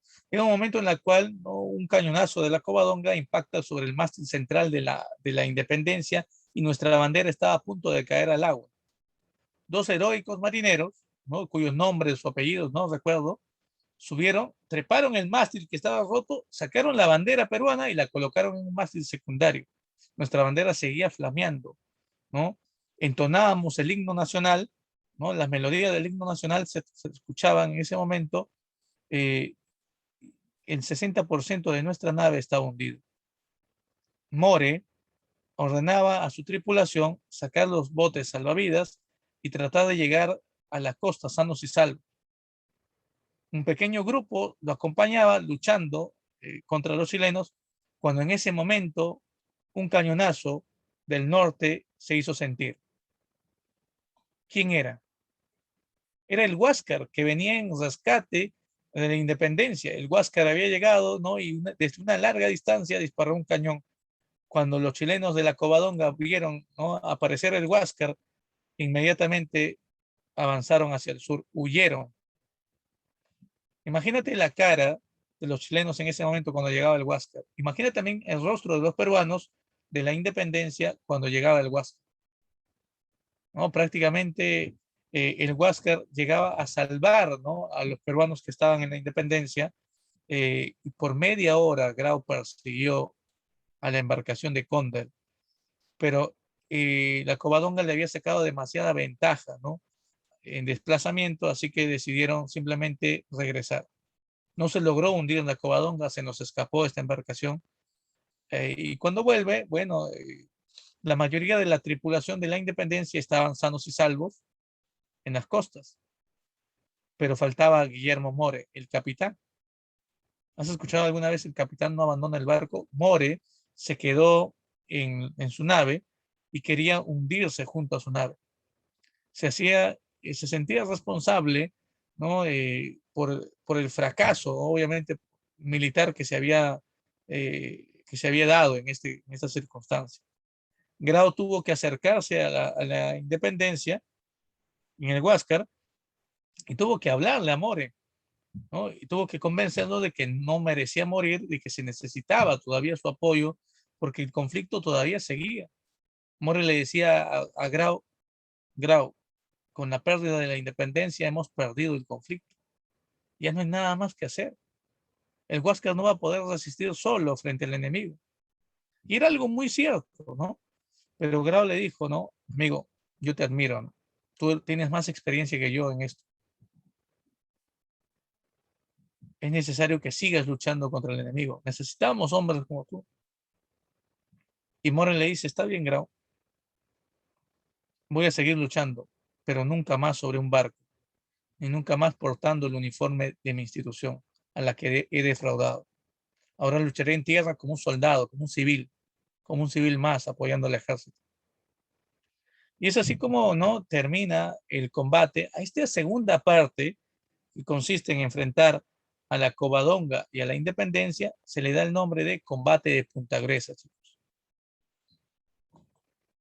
Aquí está Guillermo More, ¿no?, héroe de este combate. Y aquí vemos, ¿no?, el momento en el que la independencia se está hundiendo, chicos. Este cuadro representa esto. Desde mayo a octubre se terminan desarrollando un evento que se conoce como las correrías del Huáscar. Profe, ¿cómo? ¿Correrías del Huáscar? Sí. Desde mayo a octubre, chicos, nuestra nave, el monitor Huáscar, acompañado de la corbeta Unión, van a tripular de norte a sur tanto las costas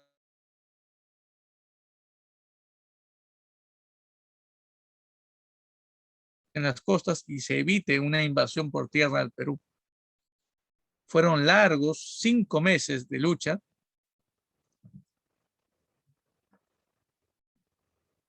E incluso, chicos, esto es sorprendente. Profe, ¿por qué es sorprendente? Hay muchas acciones exitosas. Por ejemplo, se termina tomando el control de una pequeña embarcación, ¿no?, con toda una guarnición de caballos, el llamado vapor Rímac, lo capturamos. Terminamos hundiendo un montón de lanchas. Y la acción más destacada, por ejemplo, fue en el segundo combate de Iquique, que no se cuenta, ¿no?, a nivel preuniversitario, pero el Huáscar enfrenta al Magallanes y le aplica el espolón, daña su batería, enfrenta a la Covadonga, ¿no?, y también la deja prácticamente, ¿no?, totalmente dañada, y se enfrenta al Cochrane. Pero con el Cochrane sí, el Huáscar toma la decisión de retirarse. El Cochrane era un barco superior, ¿no?, al nuestro. Así que decide simplemente retirarse después de enfrentarlo, ¿no?, de encararlo en el mar. Así es, ese fue de repente lo más sorprendente. Lamentablemente todas estas hazañas atribuidas sobre todo a Grau van a terminar llegando a su fin en octubre, el 8 de octubre. Profe, ¿por qué? ¿Qué pasa en el 8 de octubre, chicos? Combate de Angamos. Eh, la di- las dos divisiones de la Marina chilena terminaron cercando al Huáscar. Para que me entiendas un poco, ¿no? El Huáscar se dirigía así, hacia el sur. La primera división de la Marina chilena, que conformaban 3 embarcaciones al mando del Blanco Encalada, la embarcación líder de esta primera división chilena, dejó pasar al Huáscar y a la Unión hacia el sur. Estaban alejados. Los observaron cómo se desplegaban hacia el sur e inmediatamente se comunicaron con la segunda división chilena, que estaba conformado también por 3 naves y que estaban dirigidos por el Thomas Cochrane. La señal estaba dada. El Huáscar y la Unión se dirigían hacia el sur. ¿Qué es lo que seguía? La estrategia chilena. La segunda división saldría a enfrentar al Huáscar y a la Unión. 3 naves chilenas contra 2 nuestras. Grau tenía 2 opciones: enfrentar a los chilenos o retroceder hacia el norte. Cualquiera de estas 2 opciones iban a ser el final de Grau. ¿Por qué? Porque mientras la segunda división se dirigía al norte para encarar al Huáscar, la primera división trataría de cercar al Huáscar y a la Unión en el norte. Prácticamente estaríamos atrapados en medio de 6 naves. Cuando Huáscar observa, navegando hacia el sur, a la segunda división chilena y ve al Cochrane, recuerda a Grau la orden del presidente. El presidente había dado la orden siguiente: Grau tenía la libertad de enfrentarse a cualquier nave chilena, menos al Cochrane y menos al Blanco Encalada, porque eran barcos superiores, obviamente, ¿no?, en efectividad que el Huáscar. Así que Grau decide retirarse, da la orden, junto a la Unión deciden regresar, retroceden al norte, van hacia el norte, y las naves de la segunda división chilena los persiguen lentamente. Grau no había podido dormir, no había podido descansar. En ese momento se va a descansar porque cree que le ha sacado suficiente ventaja a la segunda división y que no hay ningún problema. A los 15 minutos que Grau se va a descansar, su tripulación lo despierta y le dicen: Grau, mira eso. Y Grau observa hacia el norte y ve 3 chimeneas de naves chilenas. Y Grau no entiende cómo la segunda división chilena nos ha pasado. Y Grau dice: no es la segunda división. Grau mira, cuando Grau voltea y ve hacia el sur, ve la segunda división persiguiéndolos y adelante de ellos estaba la primera división. Grau inmediatamente se da cuenta de que está perdido. Lo único que queda es tratar de huir hacia el oeste, en alta mar. Da la orden a la Unión, al capitán de la Unión, que haga lo propio, ¿no? Que aprovechen y traten de huir. Al final, Grau le dice, ¿no? Si algo falla, abandona el lugar, que yo me quedo a distraer.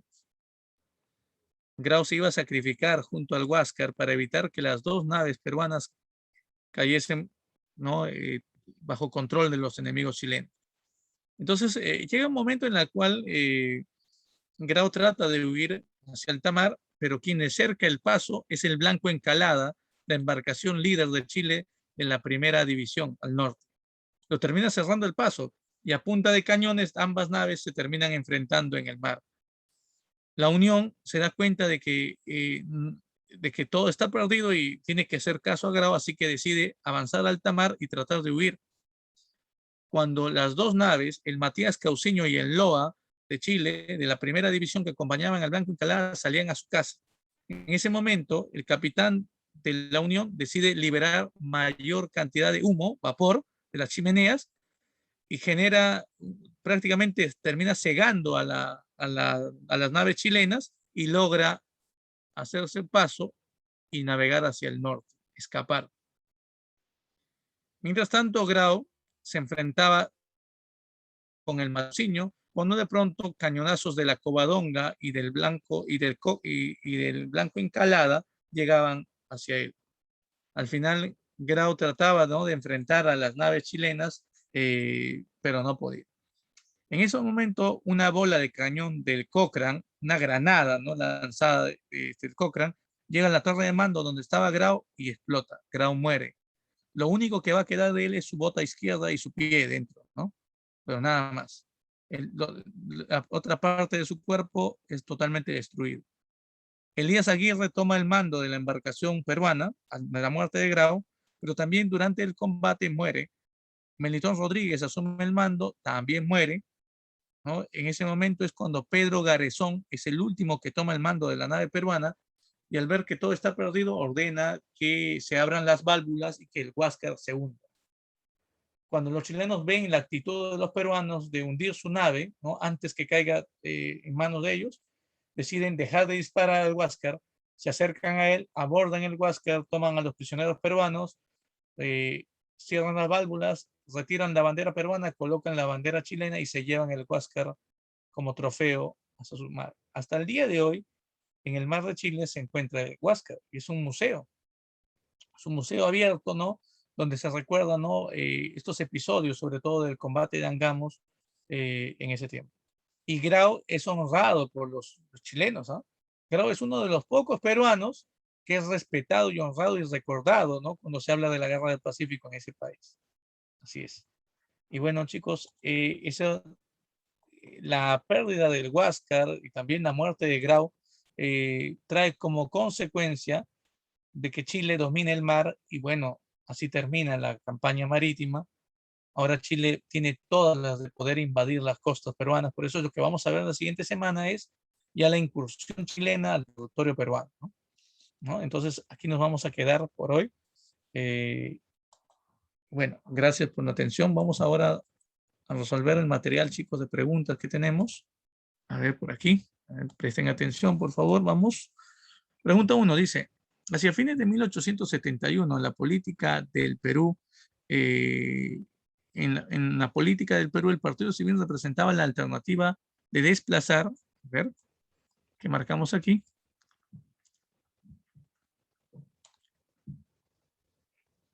A ver, ¿qué clave le damos aquí?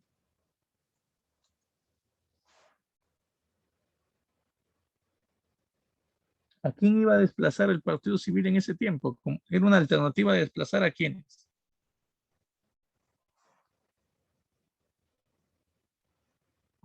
Al caudillismo militar, chicos. Claro, Flores, muy bien.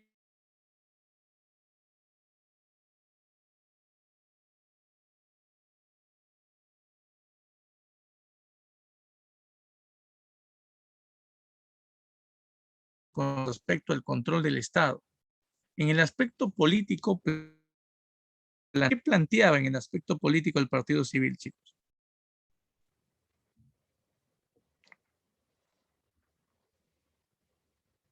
El Partido Civil planteaba lo siguiente, que se debería modernizar el Estado ahora bajo el mando de una burocracia profesional.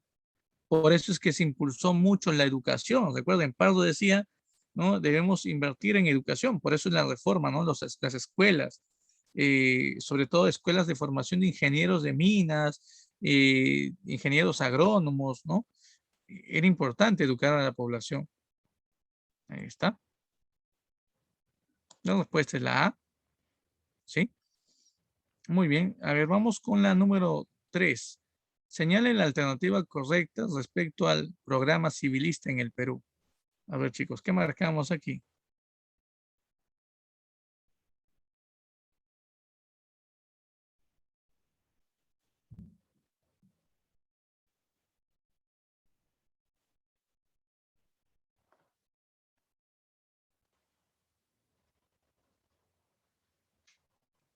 A ver, a ver, a ver. A ver, te cuento algo más del gobierno de Pardo. Pardo dio una ley, la ley de educación gratuita a nivel primario, para primer y segundo grado de primaria. Se iba a estudiar gratuito, primer y segundo grado de primaria, varones y mujeres. Varones y mujeres, eso es algo importante. Que es lo que buscaba, que todos aprendan al menos a leer y escribir. El Estado debería garantizar ese derecho. Esa es una medida, por ejemplo, que toma Pardo. Por eso no es la A, porque Pardo no era, ¿no?, que la educación solo va a ser para una élite, ¿no? La educación debe ser para todos, al menos a nivel básico. Ya el que tiene dinero puede mejorar, ¿no?, el sistema educativo, tiene, pero la educación debe ser para todos. Así es. Entonces, ¿Cuál sería la respuesta en la pregunta 3, chicos?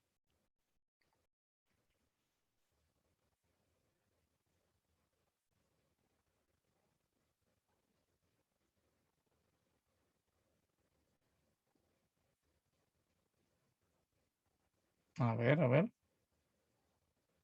La C, ¿sí o no? Claro. La 2 no, pues no, él en ningún momento, por ejemplo, buscó incrementar el presupuesto militar, más bien lo reduce, ¿no? Y la 3, obviamente, la creación de estas escuelas técnicas de agronomía, ¿no? De minería, tenía como objetivo, obviamente, capacitar a un grupo, ¿no?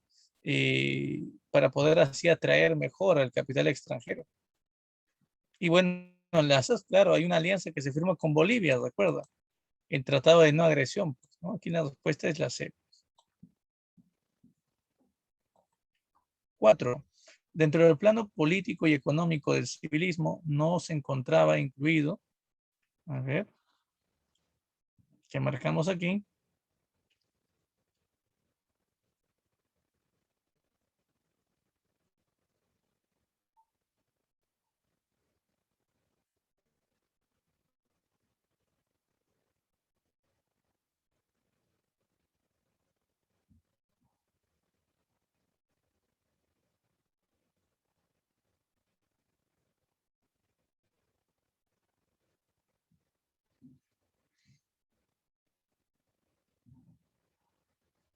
A ver, ¿cuál era la respuesta aquí? Obviamente lo que no corresponde, claro, muy bien, lo que no corresponde es la D, pues, ¿no? Ujú, la D o la B. A ver, ¿D o B? Descentralización administrativa y reducción de la burocracia civil y militar, sí, bajando el presupuesto del Estado, ¿no? Eh, Al ejército se cumple esto y también lo hace con respecto a la burocracia civil, ¿no? Decide, por ejemplo, reducir las bonificaciones económicas que se le daba a los congresistas, a los ministros, ¿no? Son una medida importante. 5. El Partido Civil representó los intereses de los principales empresarios poderosos del país y la defensa de los beneficios de dicho grupo se observó con, a ver,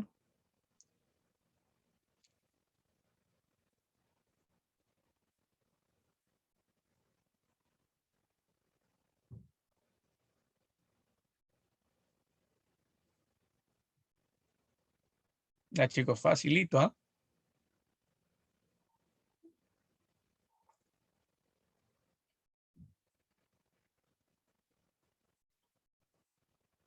Obviamente que cuando se elimina el contrato Dreyfus, eso perjudica a Dreyfus, pero beneficia a los consignatarios.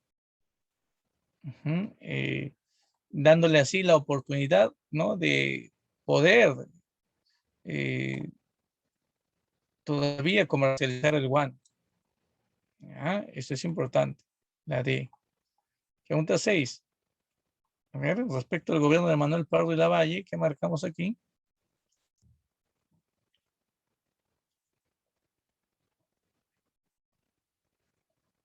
Chicos, está fácil. Vamos, vamos.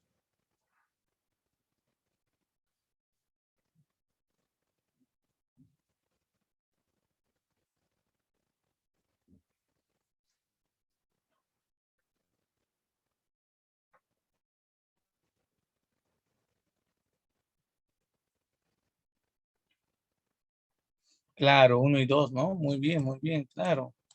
Uno y dos, muy bien. Listo. A ver. Pregunta 7. Manuel Pardo, primer gobernante civil, lideró la reforma educativa integral de acuerdo con los ideales del positivismo. Esto contribuyó con, a ver, pregunta de San Marcos, chicos.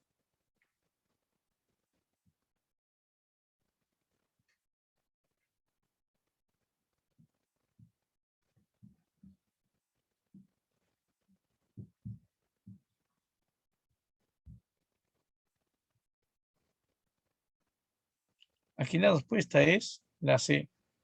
Ujú, muy bien, Leva, muy bien, claro, la C. La idea era formar una sociedad laica y una sociedad moderna. Laica significa que la educación no esté solamente controlada por los miembros de la iglesia, sino también por personas que no pertenezcan a la iglesia, ¿no? Profesionales, por ejemplo, ¿no? No, los sacerdotes, por ejemplo, no nos van a ayudar a cómo mejorar, por ejemplo, ¿no? La parte de la minería, la agricultura, porque no conocen eso. Necesario personas que estén ajenas a la iglesia porque necesitamos técnicos. Recuerden, esa es la sociedad moderna que buscaba el Partido Civil. 8. Manuel Pardo y Lavalle consideraba que la modernización económica del Perú no solo debía estar ligada a la explotación de fertilizantes, sino también a otro tipo de recursos que pueden a mediano plazo incrementar las arcas del gobierno. Así que se creó, a ver, vamos, dime, no solamente fertilizantes, sino también se debe aprovechar qué cosa.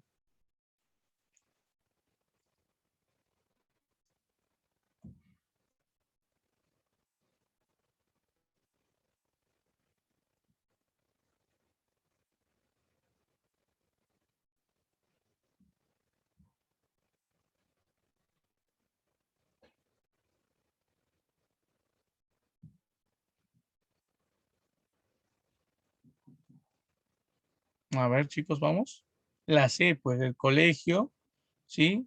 De ingenieros civiles y minas, ¿no? El antecedente de lo que hoy llamamos como la uni, ¿no? No te vayas a olvidar de esto. Ya. 9. Facilito para ustedes, ¿ah?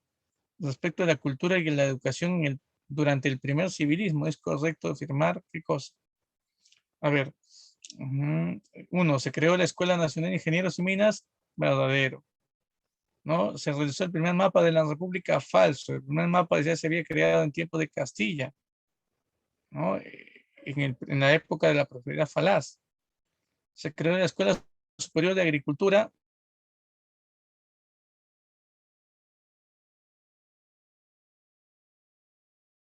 Ricardo Palma, sí. Y también las obras de Antonio Raimondi. ¿Ya? Estas son obras que se publican en ese tiempo. Le tenemos aquí